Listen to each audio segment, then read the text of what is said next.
Well, Fred, thank you very much for being on the podcast.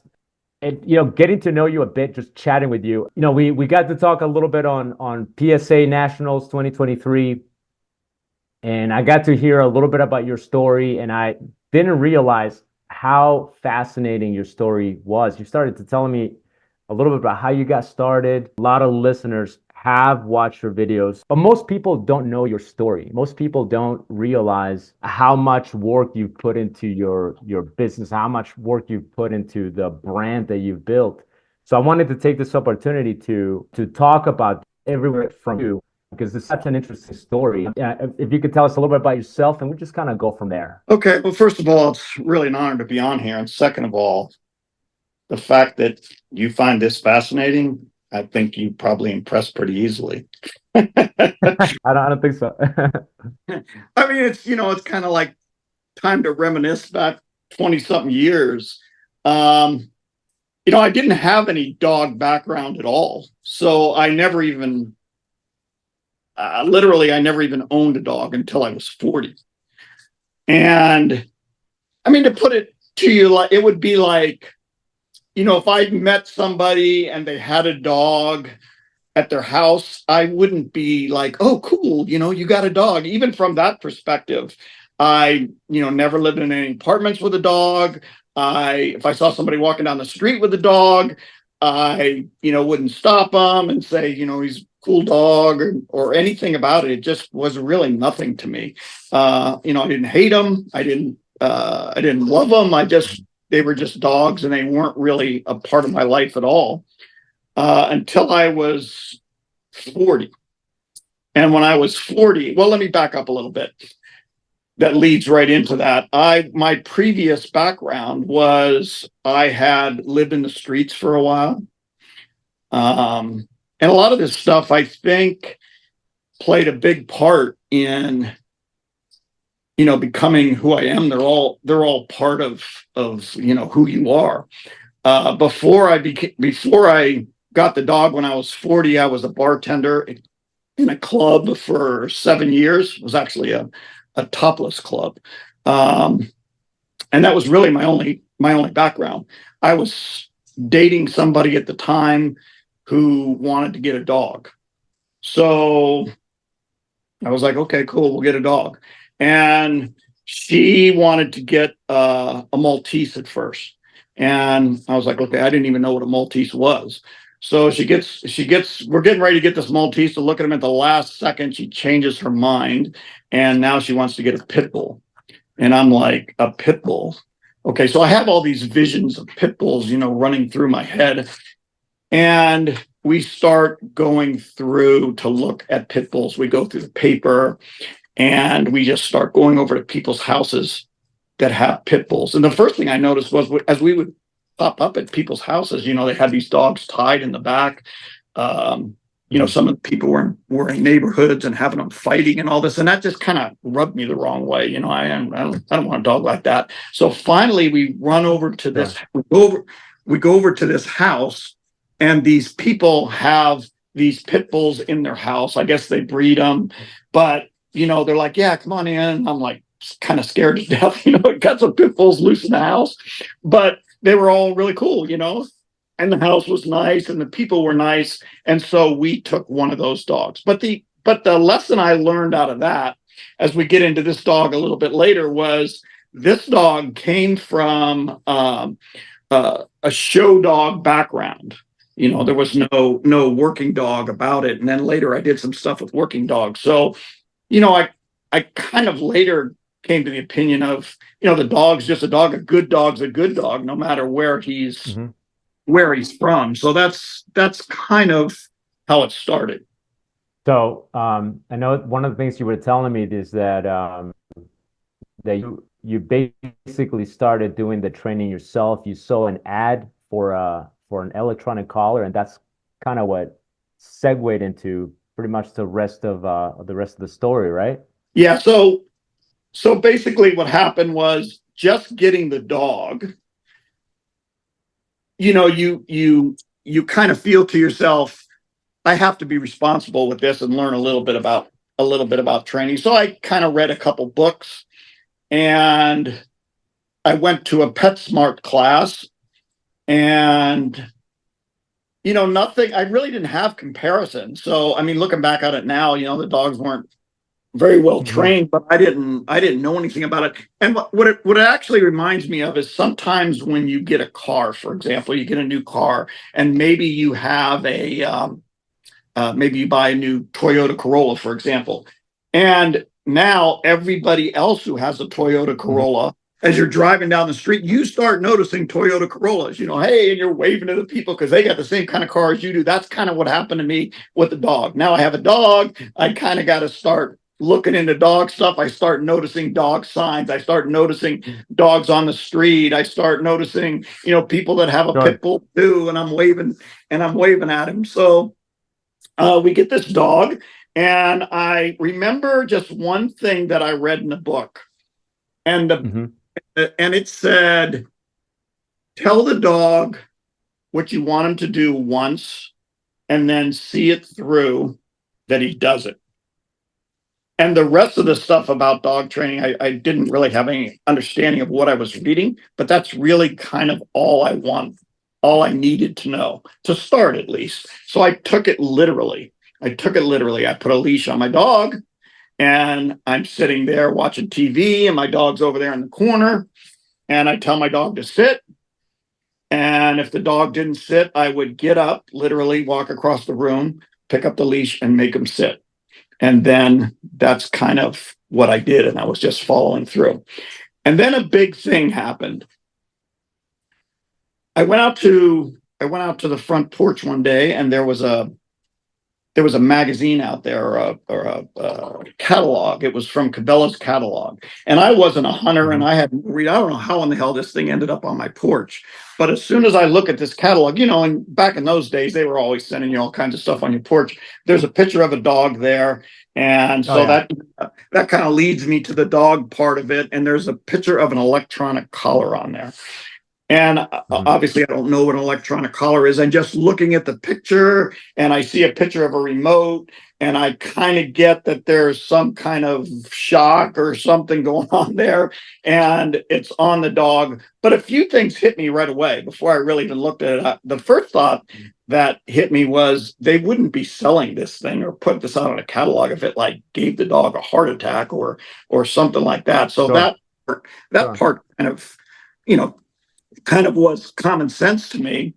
And so I took the catalog, and I started looking at it, and then I called the company. So I called the company, and I had a pool in the backyard, and I asked them, is this thing waterproof? And they said, yeah. And I said, so I can put my dog in the pool and use this. It's not going to electrocute him or anything. And they go, no, no, it's fine. You can put him in the pool. And then I just started asking them some questions, and looking at it now that I've been around a lot of collar companies, these people that answer the phone, they're just phone people, they're just kind of filling your order. And I start asking them Mhm. all the training questions, and they're just saying yes to everything that I'm saying. They don't really know anything about training. So I get this collar in the box. Sure. I still remember all of this like it was yesterday. So back in those Sure. days, they didn't have collars like they have them today. They had the Tritronics companion Mhm. back then.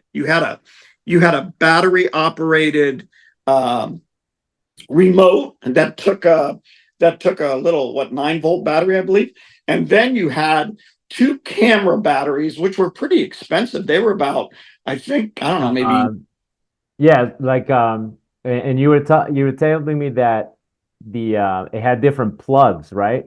The Yeah, collar itself had different plugs for different level ranges. yeah, so you'd have to put these camera batteries in there, and there's two of them, and I want to say they were $7 a piece. So every time you would put the receiver on, the receiver's running the whole time, and the battery is running down. So it was never really consistent, because as the battery wears down, obviously the charge changes a little bit.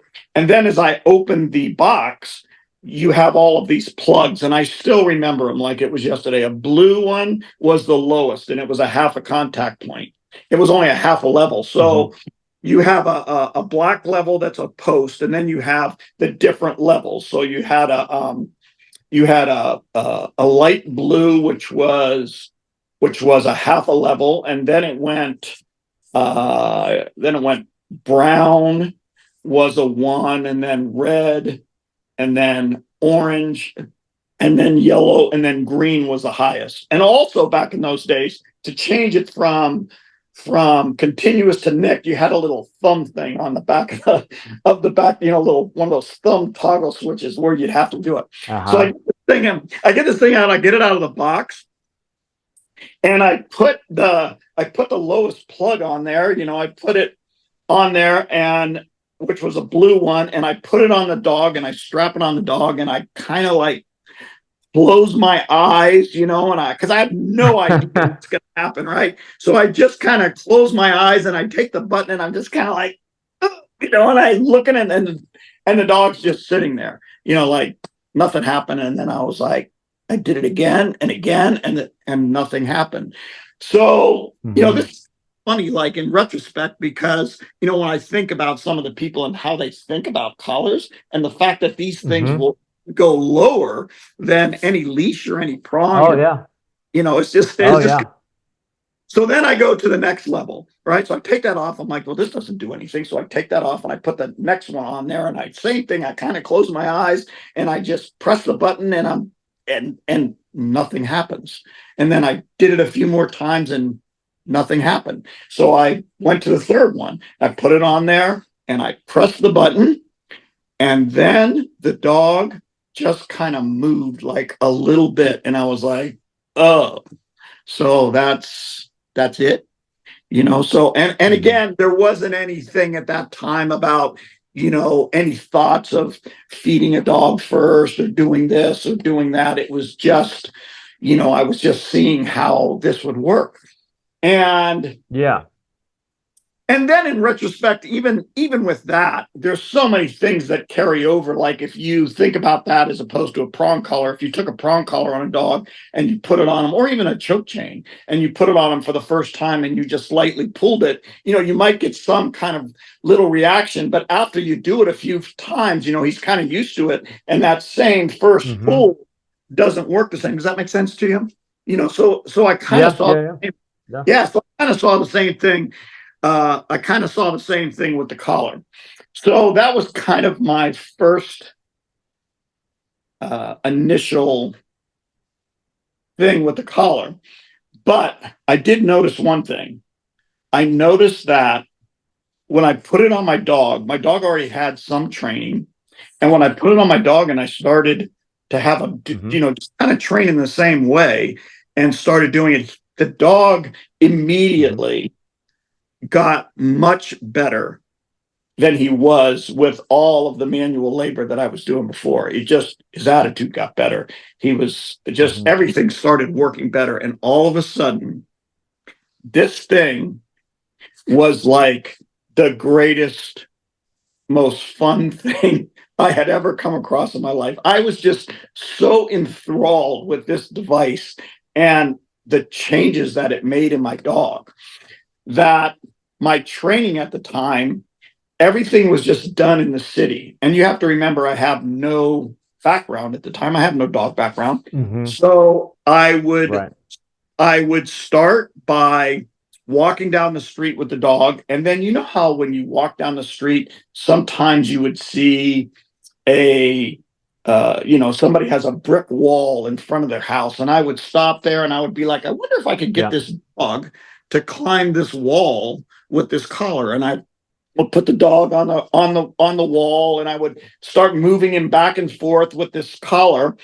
And just worked really well. And then I would ride my bike, and I would put the collar on the dog, and I would make the dog like run on the sidewalk, and I would ride my bike in the street. And then when I would come to the, where the sidewalks end, and then there's street and then the next sidewalk, I would have him sit at the end of the sidewalk, ride my bike across the street, and then bring him, and then have him, just take him out for a jog and have him stay on the sidewalk and me stay on the street. And just a lot of different things. And as time passed, as I got as I got older and I started learning about agility equipment, I remember the first time I actually saw a dog walk. I see this dog walk and I'm like, what is this? And then when I saw them walking the dog back and forth across the dog walk, I was just like, oh, this is the wall that I was Mm-hmm. already doing. And then as I came into play sports, I was like, oh, Mm-hmm. this is the end of the curve that I was already doing. And then when I saw like jumps, I was like, oh, this is the trees that or the bushes that I was already having them jump over. And when I saw the different retrieves, I was teaching my dog to pick up all the trash in the parks. So there was actually a video online. It was I saw it, it. Yeah, yeah, that I that that saw that showed. video. So that was kind of how I learned that. And Now, it seems like obviously you got really in, like you dove into it. Like you really, by the ways you're describing it, it sounds like you got really, really into it. So what I want to ask you is, was there, for 7 years you were a bartender, but at any time in your life up to that point, was there anything else that you were also like that you really got into? Because it sounds like you're the way you're describing your discovery of the e-collar and your pursuit of, the skills and learning what you did on your own. It seems like you probably have the personality where you find something and you dive really into it. Was there anything like that in your life up to that point that you had gotten into as well? well, I when I was younger, I played a lot of sports, but and I kind of like that. But eventually, the competition caught up with me as I got a little bit older, and I didn't, played a little bit of stuff in college. But um, yeah, this had a whole different effect on me. Just had a uh, before you knew it, I was taking the dog just everywhere all day long, every day. And people were coming up and asking me like, wow, and that gave me the idea to just start doing it. So that leads to another big story that happened along the way here. So as I Yeah. was in my last few years of bartending, I started really getting into this. I had a sports car and I sold that and I got a van. And on the van, I put Sit Mean Sit Dog Training. I just came up with the name, and as I got so much into it that I figured I'm going to quit my job as a Hmm. bartender, do this full time. I'm just going to go out there and I'm just winging it now. I don't have any business background. I don't have any background. I don't know anything about dog training. At this point in time, I still have never seen a seminar. I'm just so enthralled with the results that I'm getting and the attention that I'm getting everywhere I go.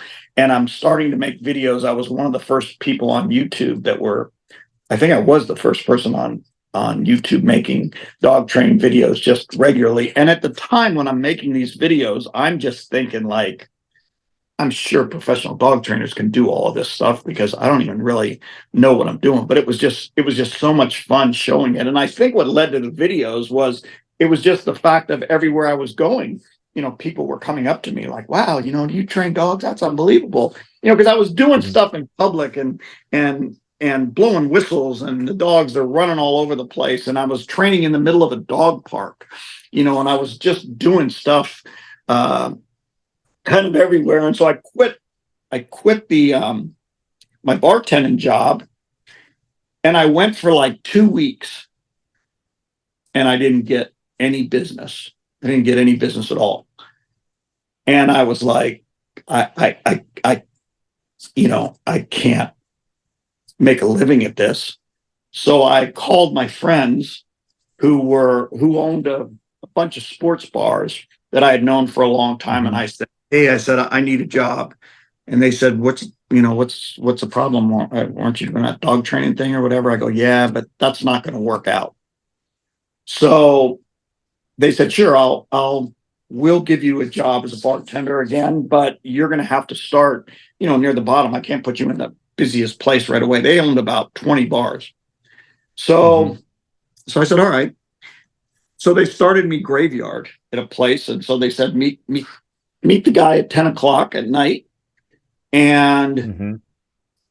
he'll go over the bar with you and everything. So I go over there at 10 o'clock. I meet the guy. He's going over all the register and the beer and where the wine is and everything. And then right near the end of the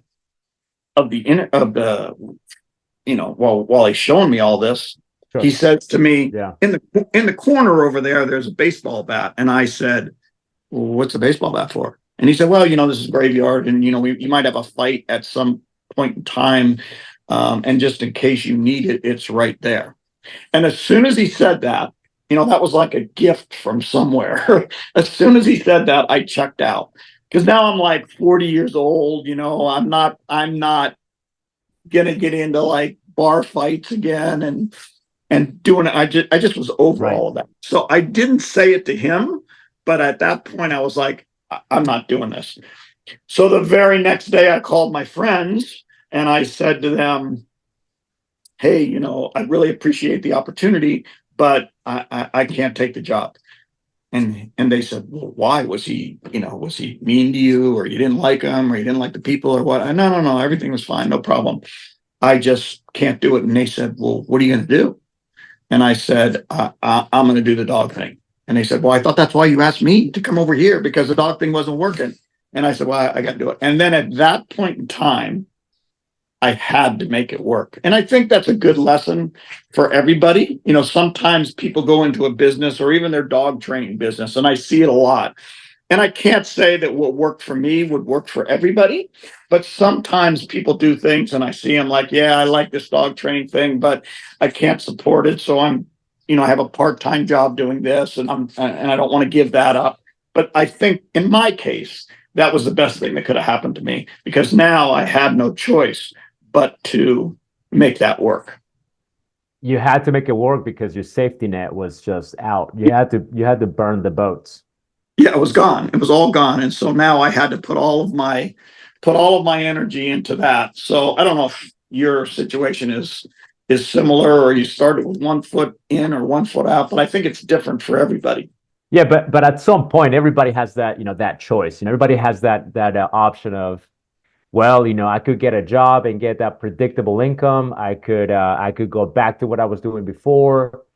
Um, Everybody at some point, I would imagine, if they own a business, has that option towards the beginning, or maybe at some point, even if the business is going really well, but then the business, goes down a bit.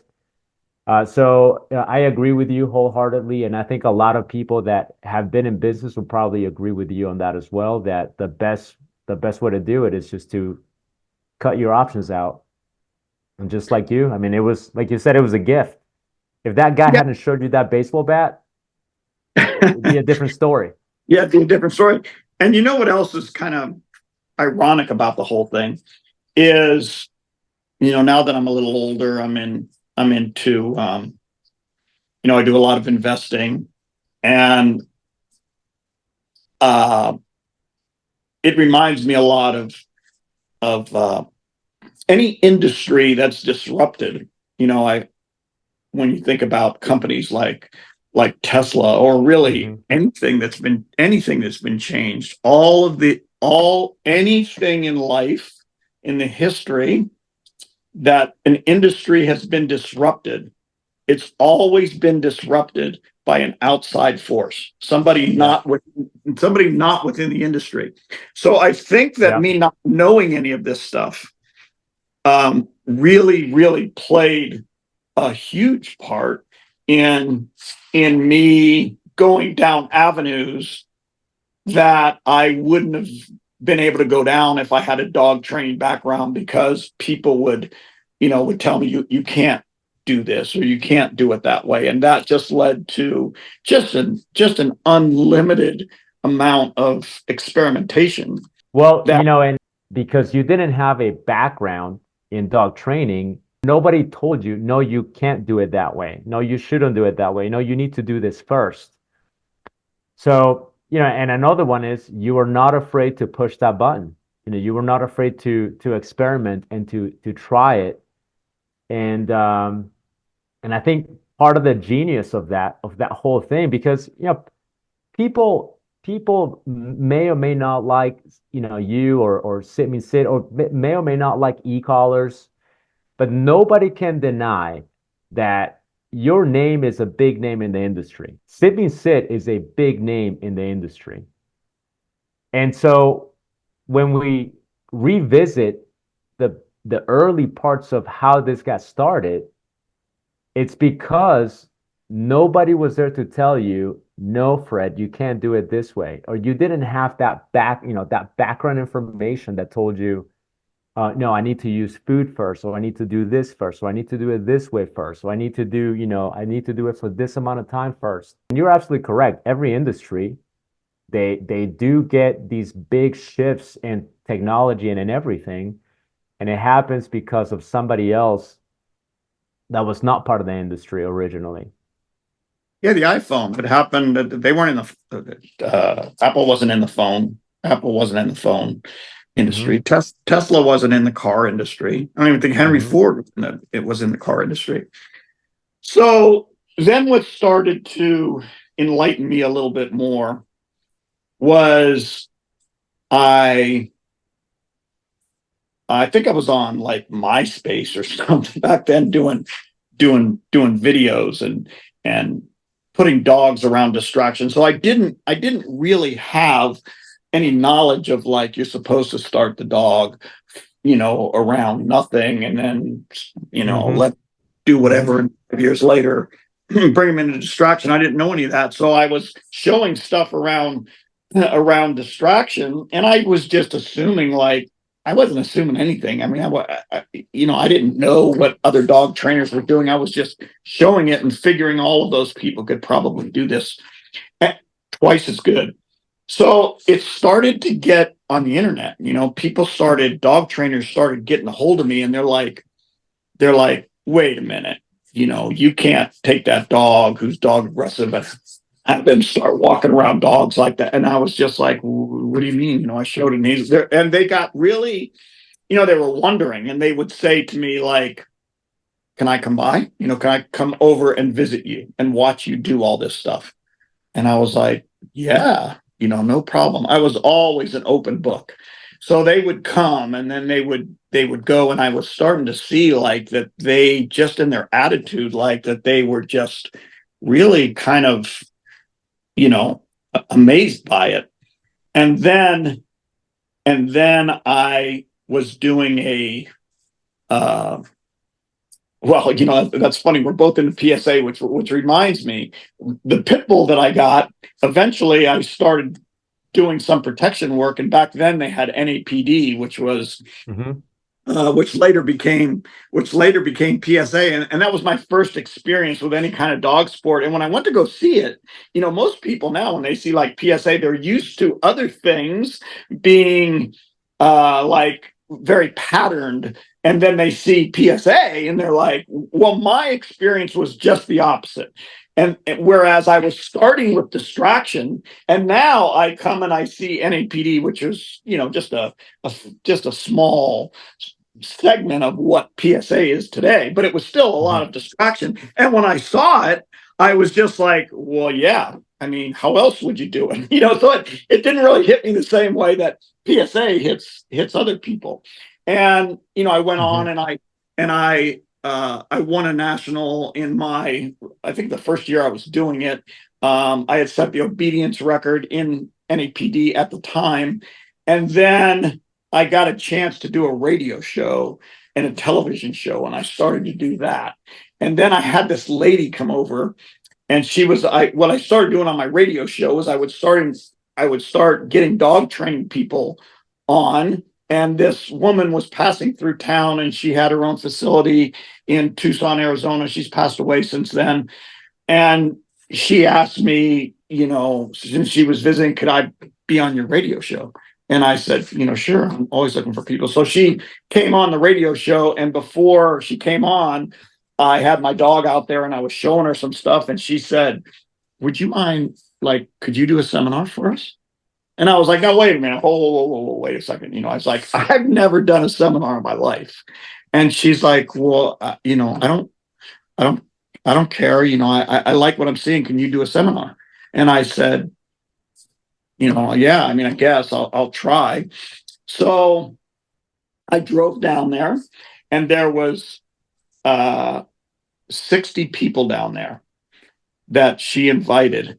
And she called me a couple days before the seminar, and she said to me, hey, the head of our canine department out here wants to come to the seminar. Do you have any problem with that? And I said, no, hey, listen, I said, I'm not claiming to be any, police trainer or anything. I go, but I don't care who comes. I just do what I do, and I'll go out there and do it. And so we get over there, and I'm training my dogs. And before we start, this guy that's the head of canine comes up to me, and he says, hey, I just want to let you know that I can only stay like 5 to 10 minutes. I just stopped by and I just wanted to stop by. Mm-hmm. I said, hey, I really appreciate your time and appreciate you coming. And, even if it's just 10 minutes, I appreciate it. So he comes over there, he watches this. Captain Haggerty, who was a very famous, movie trainer at the time. He was actually there. And I just took dog after dog after dog and just went out there and just did what I do. And there was one dog there that was very scared of everything. And the transition in that dog was just, it really turned around. And Captain Haggerty ended up doing an article on the seminar, and that got a lot of play. And then the police officer, what happened was he not only stayed longer than 10 minutes, but he ended up going home that night and coming back the next day and inviting the SPCA from Arizona and all of his handlers to come back. And so then that just led into doing seminars all over the country. And I was booked at that time, probably 48 weekends a year. Wow.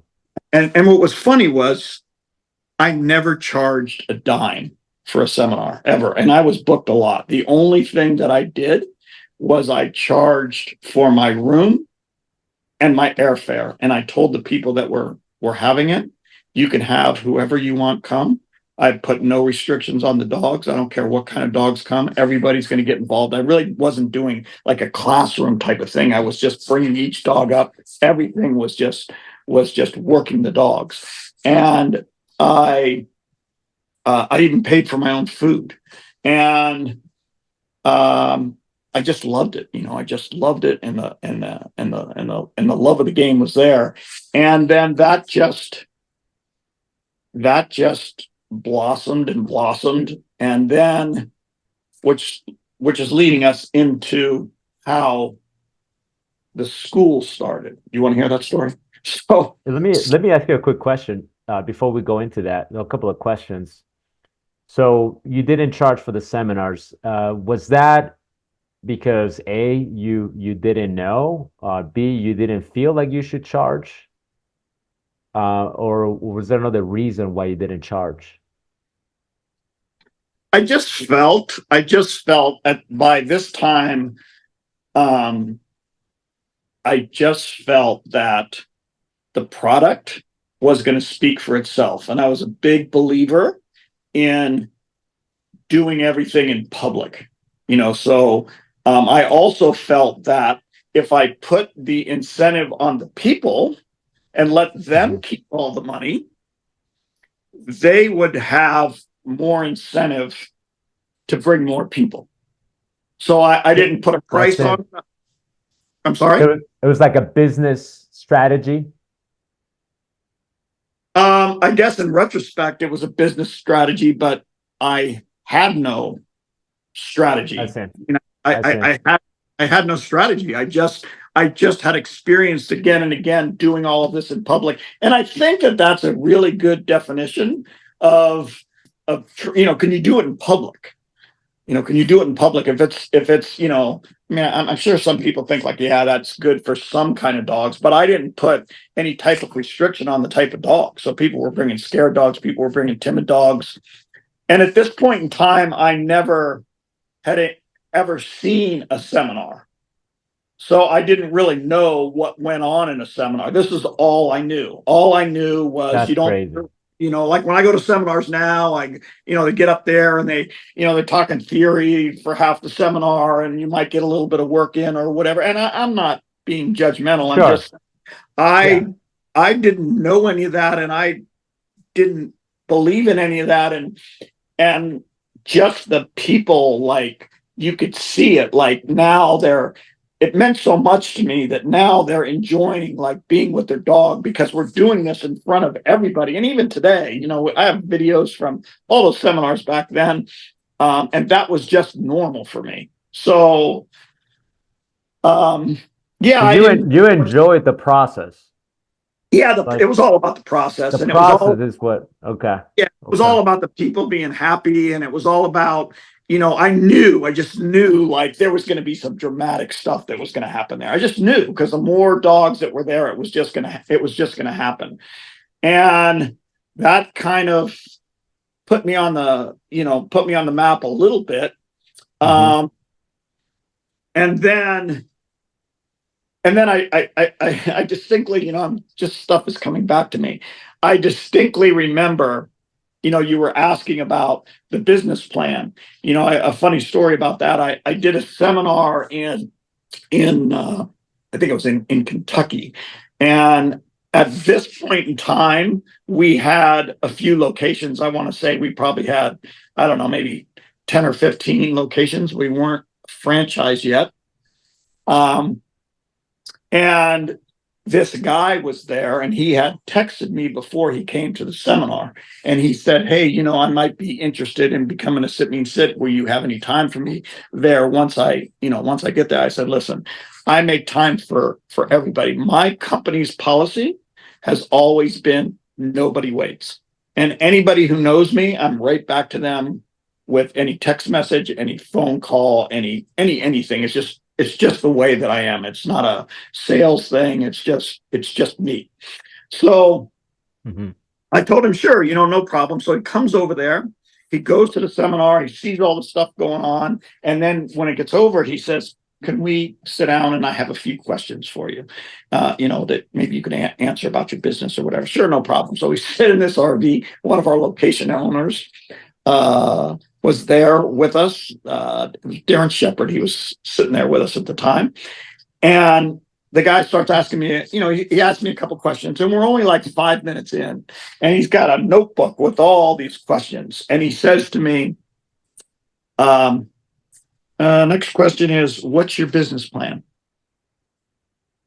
And I just stop and I look at him and I said, what's a business plan? And he, you know, he like thinks I'm joking. Right, right. He goes, no, seriously, like, what's your business plan? And I go, no, I'm serious. Like, what's Yeah, a yeah. business? And he says, now he knows I'm serious. And he says, you mean to tell me you don't even have a business plan?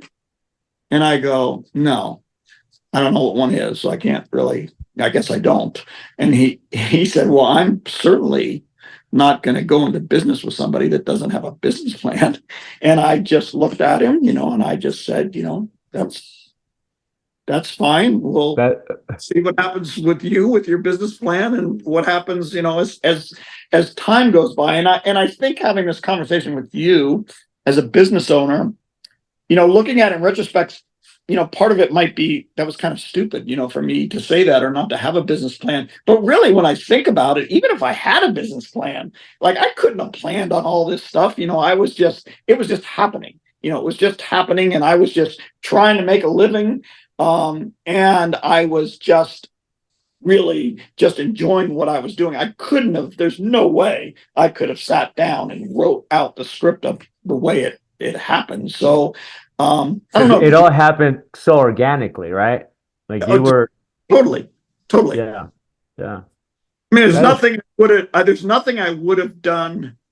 any differently, but I think the thing that drove it the most was the heart. My heart was just how much I just enjoyed. You said it really well. The process. The process was just there. From the day I started, I was out there every day, just That is because I loved it. that is so cool. That is so cool.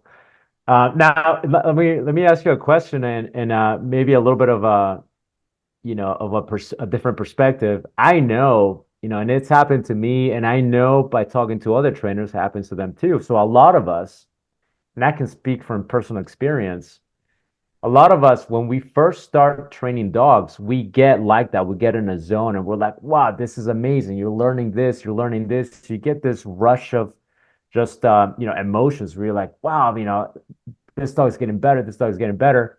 But then what happens is, again, I can speak from experience, and I know that people feel this way. At some point, that kind of fades a little bit. Like the novelty kind of goes away a bit because you do it day in and day out, day in and day out. And then you get to a point where you have to almost like motivate yourself to do it. You have to discipline yourself to do it when you don't want to do it. Did you ever experience that, or were you always on this high of, wow, this is great. Wow, this is great. The process is amazing. Did you ever get to that point, or were you always pumped about this? Well, as the business got bigger, I mean, there was parts of the business that I handed off or didn't like to do or whatever. But the main thing of what drove the business, the actual training of the dogs and all the experimentation and all of the, learning and all of the being out there and doing all that even to this day, has never wavered. I mean, people have asked me a lot, That that's amazing. yeah, I mean, now that you are where you are, you're going to probably sell the business here. We get offers there was just no way I would sell this business. And people have said to me, there's always a price or aren't you going to, and I get stuff and I'll send it to friends. Like you'll see me just answer them. Like companies will want to buy us. And I'll just I won't even we don't even have any desire to listen to what they have to say. And I say to them, I'm not the only person.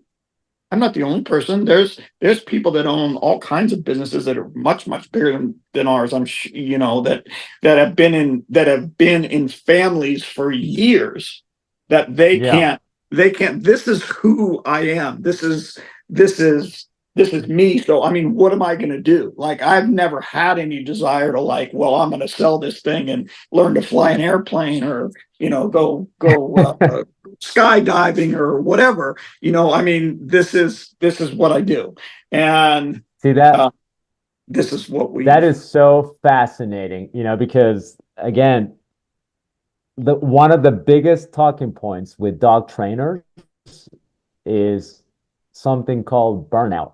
You hear dog trainers talk about this all the time about burnout, right? They're like, oh, you got to be careful not to burn yourself out. You got to take breaks. You got to do all of this. But in your case, it doesn't seem like that's even in your vocabulary. You're just so devoted with every part of your being into this that I think it's fascinating that you just stayed on this high the entire time of I love the process so much that I can't even think about selling it or doing something else because this is who I am. That in itself is very impressive. And a lot of people don't get into that. A lot of people don't get like that. Yeah, that's just how it is. A lot of people get burnt out even doing the things they love, which again is one of the reasons why Fred Hassen is a big name. Sid means Sid is a big name, and it's very impressive, very fascinating. There's just so many things. There's so many. I mean, it's a long story, and I don't want to. There's just so many boxes to check. There was I'm just reminiscing about a few things. Like one of the things that I remember was when I first started seeing seminars. That was very enlightening to me because I'd go see a seminar as I started getting involved in sport training, and I would go to a sport seminar, a sport dog seminar, and I've seen a few people in my day. And the first thing that jumped out at me was how good a quality of dog that they got to deal with. If you're going to a sport seminar, if you're going to, we're both in PSA, if you're going to a PSA seminar, I'm not saying that Mhm. at a seminar, not all the dogs are perfect or whatever, but it's nothing like what we're dealing with the general public. And when I was doing Yeah. seminars, inviting everybody and anybody and scared dogs and timid dogs and this dog and that dog. And I was like, this is like a dream come true, because the whole program and everything we do works so much better when you have a better quality of dog. And I think that goes for everything in life. If you're a basketball coach, you're a better coach if you got, you see it all the time. You see coaches that have a great team, and then the players, they retire or whatever, and now that same coach doesn't have such a good team anymore. But what really struck out at me at the seminars was I noticed like the changes were like nothing. Like there was very little changes. Like in, when Hmm. people seminar, at the end of 2 days, everybody that came there basically looked the same as when they came, and I was just like this. There was just nothing in me to like, I want to go down that road. There was things along the way where I would start seeing this other stuff, and I was like, I don't want to. I like it the way it is. So it really resonated a lot with me. And there was also a lot of people along the way. I don't want to. I'll make sure I get back to that. The people that have had a big influence on me. But let's get to the school for a second and how this started. During Yeah. my Yeah. Yeah. during my time when I was doing seminars, and like I said, I had no business plan. I did a seminar for a dog training school. you know, and here I am, and a school, that's been around for years. I don't want to mention the school, but they every year or so they have somebody come in, and because they're very open minded and letting other people Sure. show what they have, and they want to hear it from the source. So it's a yearly thing where they have all their graduates. So they have all their graduates over there, and I always came a day early. I always brought my dog. And so I was out there in a field right outside the hotel, just doing what I always do. And this woman came out, and she was watching a little bit, and she's like, hey, are you by any chance the guy who's doing the thing tomorrow? Because she didn't know what I looked like or anything. And Sure. and and I said, yeah. And she said, um, oh, that's cool. And I said, and just me, I'm like always ready to do it. So I was like, you want to go get your dog? Seminar started the next day, and now I'm on a long flight, and everything else is just always the same. So I said, go get your dog. And she's like, well, my dog is not going to work for you. My dog doesn't like men. And I was like, go get your dog. So she goes over to the hotel. She goes over to her room. She gets her dog. She brings him out. She's getting ready to hand to me, and she's telling me the whole thing. And Sure. and and so I'm just like, here, give me the dog. So I just like take the dog from her, and I start working the dog. And like right away, this dog starts like, sitting, looking at me. It was just, some demonstrations go better than others, but this went really, really well. And she was just like amazed. She's like, my dog never looks at me like that, and she's like, and he never will go with some, with a man or whatever. He doesn't like men. And I was like, well, and you'll see it tomorrow. We're going to take everybody out there. So I go the next day, and I start the seminar. And the first thing that hits me is I'm like thinking, these people are all graduates of this school, but because of all the stuff we can do remotely, like the dog sitting, away from you and all this other stuff, I'm like thinking, I'm gonna do something here. So I got everybody together. They all had their dog. We went out to this little like place that they had in the back, and there's probably 40 people there, and they all were with the dog. I go, okay, this is my very first intro to them. I go, okay, everybody just kind of spread out. So they spread out, and I said, just kind of let your dogs loose a little bit. I go, I'm sure all of you guys know how your dogs know how to sit, right? And they go, yeah. And they started kind of laughing and giggling. Of course, we're graduates. Of course, our dogs can sit. So I made sure there was no aggressive dogs in there. And then I said, just let your dogs loose or whatever. Let them play for a minute. And I go, and then on count of three, you guys all have your dog sit. And so, obviously there's all this distraction and all these other dogs Of and they're all course. from the dog and almost nobody could do it, and I kind of knew that was going to happen. And I just said, oh, that's not too bad. It's pretty good. So we came inside and this same woman was over there in the front row and we got halfway through the seminar and she comes up to me and she says, hey, how do I learn more about this? And I go, what do you mean learn more about it? I'm showing you exactly what I'm doing. I'm telling you what I'm doing. I'm answering your questions. I'm taking dog after dog. I'm showing you. And she's like, no, no, no, no. I mean, don't you have some kind of school or something that I could go to? And I like paused for a second. And I was like, yeah, I got a school. And she's like, really? She's like, can I get what do I have to do? And I said, oh, I just left the stuff back home. I'll get it for you when I get home. So I went home and I just, this is what I'm talking about where things just happen, and now I have Yeah. to put it together. Yeah. And I think she was our first student, so I just kind of did the same thing. I kind of put her out there and had her going around and learning. It was all hands on and, so that's kind of how the school starts. Sometimes you just gotta, you know, you You gotta have just to, you gotta I make it like, I happen. like that. Sometimes you have to commit first and then figure it out later. Yeah, You know, I didn't commit have first, then come up with the plan. yeah, I mean, I didn't have any visions of grandeur, like, I want to make this thing a big school or a franchise or whatever. Things just fell into place. But what made it all fall into place was the constant commitment and you know, and then, just changing a lot of people's lives, where we have a lot of people now that, own multiple locations. And we started getting people that weren't from dog backgrounds, which I like. We have, Hmm. like top people, just thousands and thousands of customers and it's just all worked out. It's all worked out really well. There was a story you told me when we were talking, and it involved a some bird dog training where this lady who was very experienced with bird dogs was telling you, "Oh no, no, you can't do that," and you kept showing her that you could. Remember that? Remember that story? Is there any way Yeah, you could kind of yeah, revisit that?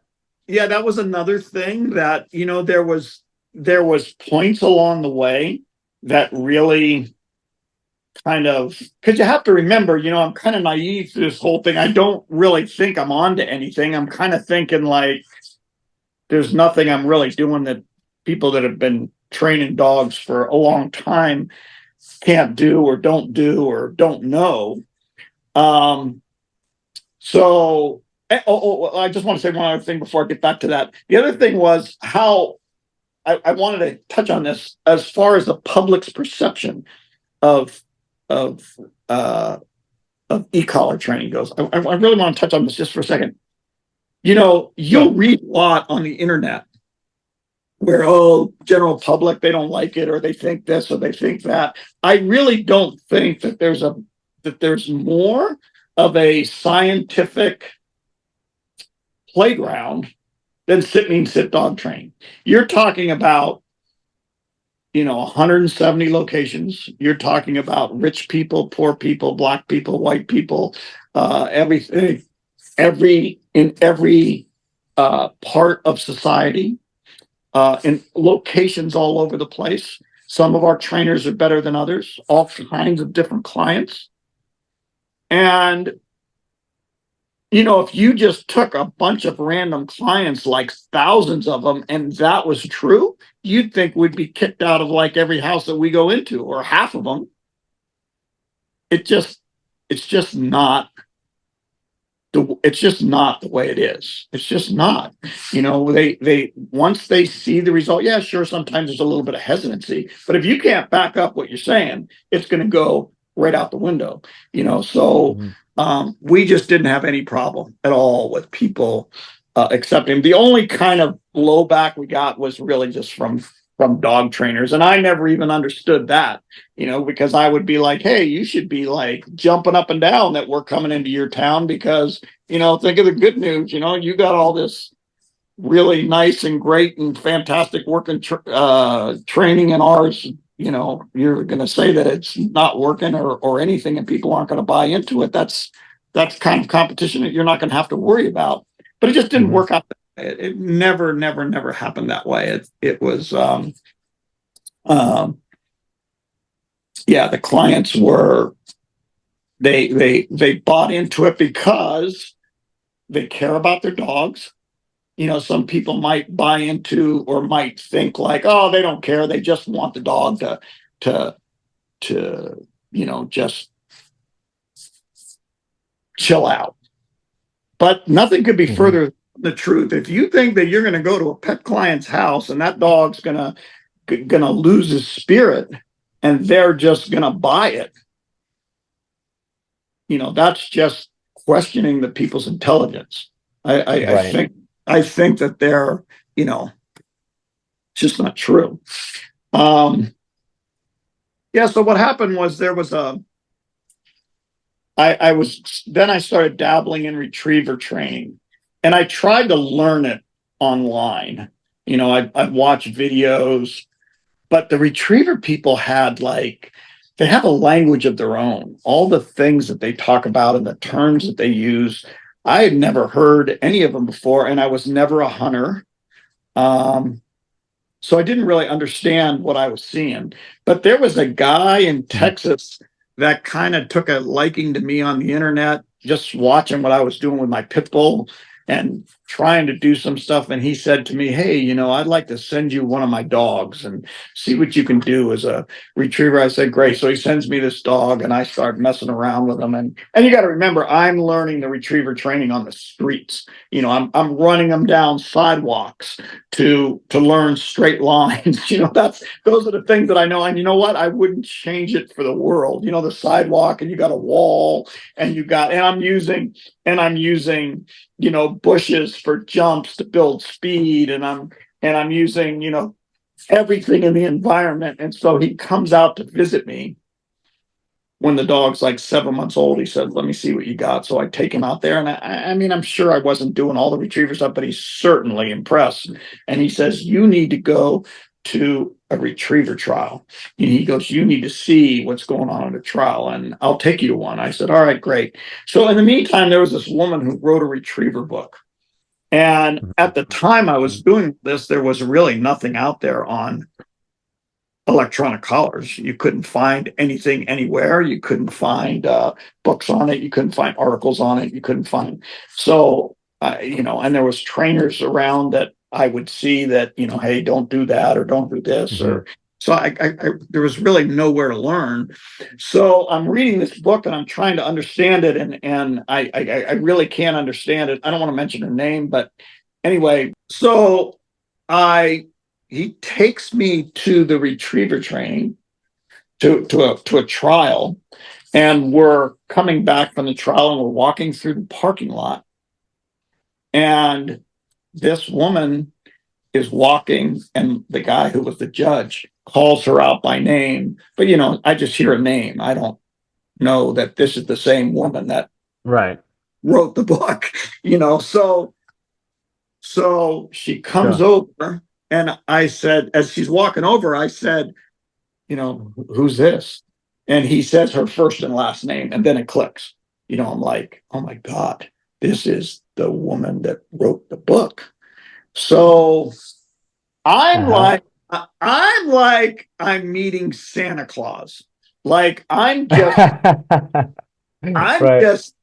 just like, this is like the most exciting day of my life. Like there's no information anywhere. I'm trying to understand this book. This woman wrote the book. I'm right, and now she's right in front of my face. And I'm like, I can't even talk, I'm just like, oh my God, I can't. So we get into a conversation about training by ourselves.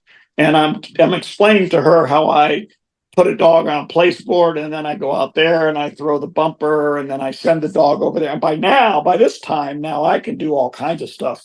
With a collar, I Hmm. can the dog by me, run him back. So I'm explaining to her how I run the dog by me, have him pick it up, come back to the thing, and have him drop the bumper. And she says to me, you can't do that. And I was like, what do you mean you can't do that? She's like, a dog that does is retrieving will only retrieve it to hand. They're not going to drop the bumper like out somewhere. And like I'm like thinking to myself, like she doesn't understand what I'm trying to tell her. She doesn't Hmm. understand what I'm saying, because there's no way that I can do this and she can't do it. There's just no way. So I'm explaining it to her, again and again. She's like, no, you can't do that. And a retriever won't do that. And I'm like, oh. And so I go, wait a minute, I got my dog here. I go, I'll show you what I'm talking about. And then it'll make sense to you. And you'll be like, oh, yeah. It's like, okay. So I go and I go get my pit bull out. And I go, what do you want to see? And she says, throw the bumper over there. She says, have the dog go run out there and get it and pick it up and sit and then drop the bumper right there where the dog's sitting. So I guess in the retriever world, they don't, I mean, and I'm like thinking to myself, like, are you serious? Like, okay. So I throw the bumper out there and I send the dog over there. The dog picks it up. I have her sit. And then just to pile on a little bit, just to make my point, just I have the dog drop it, pick it up, drop it, pick it up, drop it, pick it up. And then she's just kind of like, okay, can you like have that dog like come back and like drop it while it's moving on the way back? And I was like, okay. So I did it. But that was just another point along the way where it started hitting me that like I was doing some things that weren't pretty much traditional. So Hmm. that had a big impact. It took a long time before I wasn't intimidated by every dog trainer that I saw. I wasn't, it took years before, because I really wasn't in that Hmm. world. That is interesting. So your self-image sort of grew as you started to have these experiences. Yeah. I mean, I think the problem was is, along the lines, every once in a while I'd get into it with somebody, but I think it was more of a thing that I just figured that I wasn't communicating myself properly to them, Hmm. that they could certainly do a lot of this stuff. They just didn't understand what I was saying. But as time went on, I think they're just very, they were just restricted in the knowledge that they had and the tools that they had. And I think they were handcuffed. A lot of people are handcuffed, even clients, they're handcuffed because they're in such a belief system that their dog is that way. You've experienced that. Somebody just like, oh no, my dog, he does this because the previous owner or whatever it might be, that it's very hard for them to get out of that mindset. And as long as they're in that mindset, it's hard for them to, does that make sense? It's hard for them Yeah, to, yeah. to get over that hurdle. And I think it's the same with dog trainers to a certain degree. I think personally that's even worse with dog trainers. At least the client doesn't know, until you tell them. But a lot of dog trainers, because they learn, and then a lot of dog trainers do this. They learn from a person and they go, okay, so this is the person I want to learn from, and I'm going to listen to everything they say, right? Or they'll go, well, then I'll listen to these people right here. These trainers are the ones that I listen to. These are my mentors, and it almost becomes like religion, like I this is the way I do it because this is the way I learned it because this is the way my mentors do it. And so what ends up happening is they do kind of put themselves in a box. And and that's what happens. That's what you noticed. And that's what you didn't have. You didn't have that box because you didn't have the mentors. You didn't have the those self-imposed beliefs because you came from no dog training background.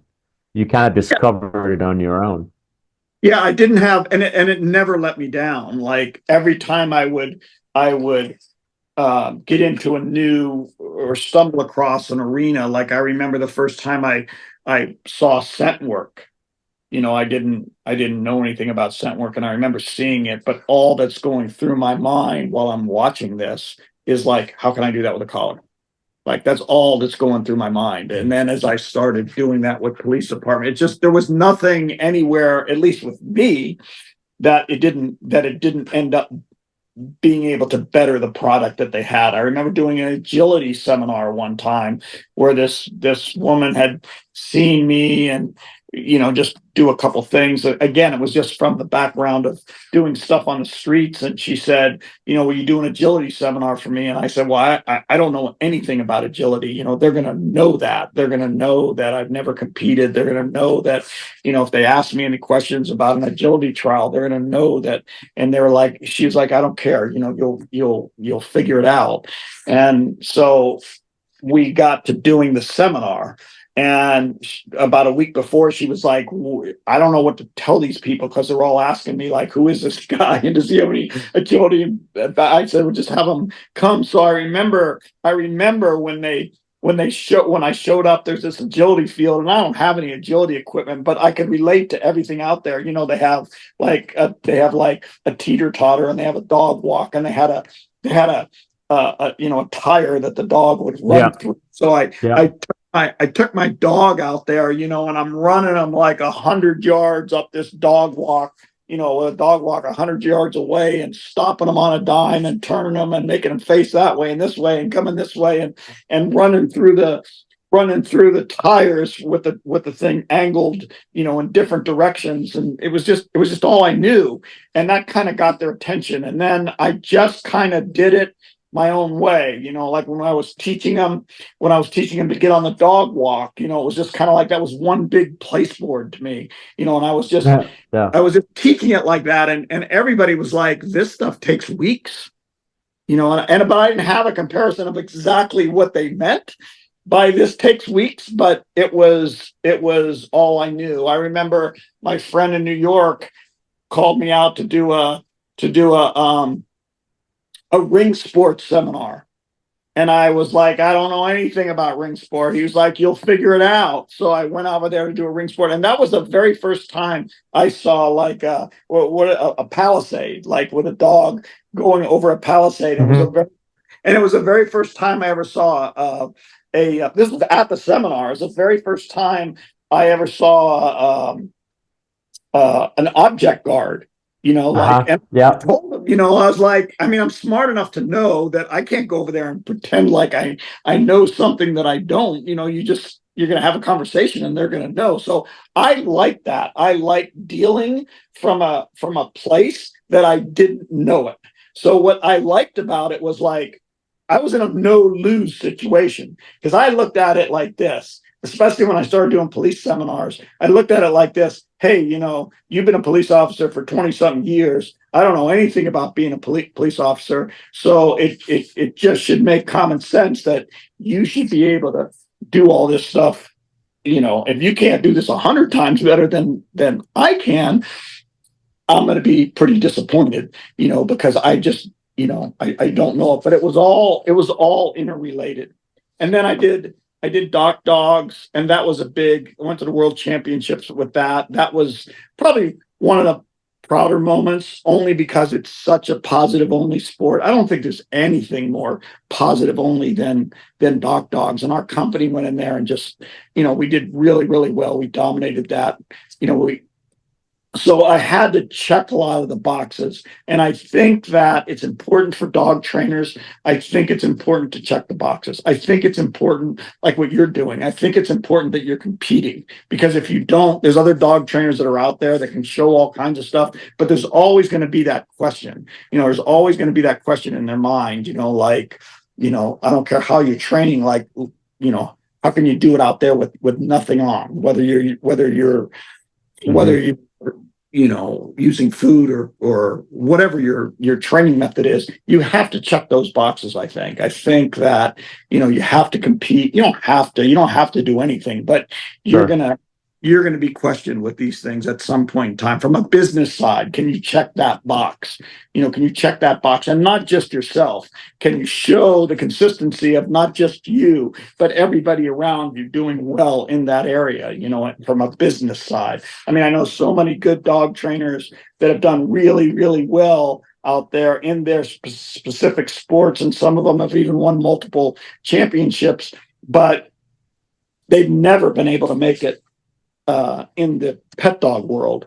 And that's just another box. And I think that box is important because that's where you're dealing with a lot of different dogs, and that's going to put your system to the test.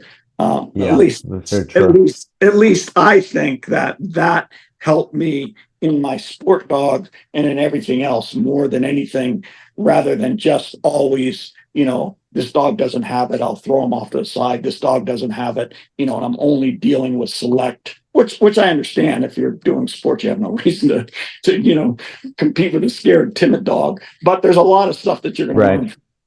Oh yeah. No, definitely. I agree. So another question to kind of start to, put it together. How did you go from all of that, and what was the process to growing Sit to what it is now? Like there's obviously been a lot of growth throughout all these years. What stage is it at right now? How did you get here, and what's sort of the next chapter? So we're at 170 locations, and I think it's just so important to give thanks to all of these people that have done it, and the lives that they've changed, not only with clients but in their Yeah. own work, and what they've been able to accomplish. I've been training up in years, and I don't know any dog trainers that have more than one location. I mean, there might be one of them. I don't know how many but if you really stop and think about that, you can't stop that rate of Hmm. growth if you wanted to. We have many, many people with multiple locations. Some as young as in their late 20s and have 5 or 6 locations. So you really can't stop that, because Hmm. there's ring, and you have to be able to do that. But um, I think the biggest changes that we have, I think that there's been, I think Chris Altair, who has Hmm. uh,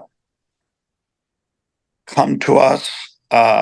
He actually, I met him. He had seen some of the videos, and he met me at a police seminar.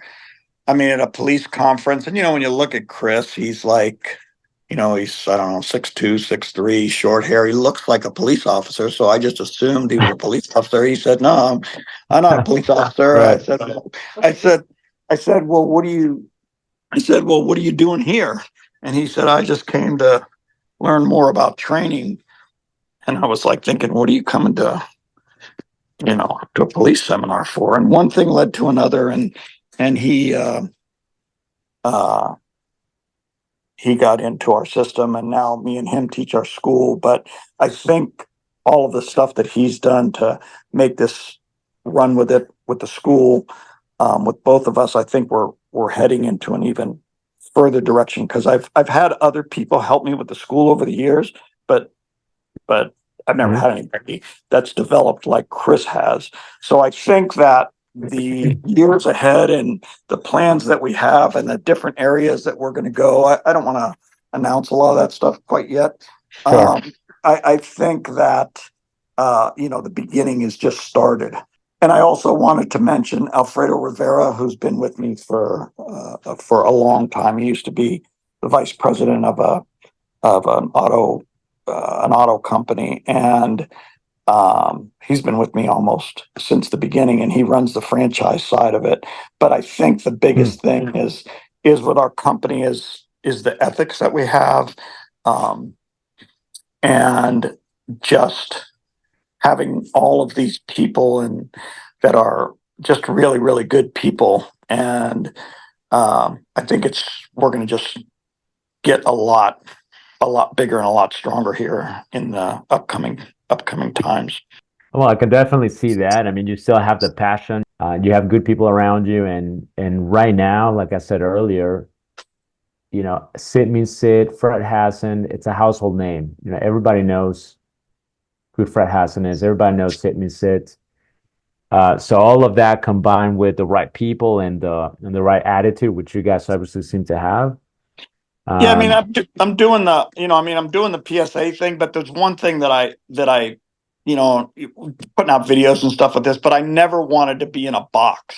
I don't want to be known I definitely want to get a 3 on my dog. I definitely have 3 dogs that I'm going to be competing this year, but I don't want to be that guy. I'm a protection guy. I want the company to always show their versatility, their ability with to train all the different dogs, their ability to be able to get to multiple businesses, their ability to, and because of the clients being so happy and coming back or whatever, this has given us the opportunity to have many trainers that are making millions of dollars. I mean, it's just unheard of in the dog training business, but that just comes with clients. That doesn't come. That comes with a lot of clients, and it comes mhm.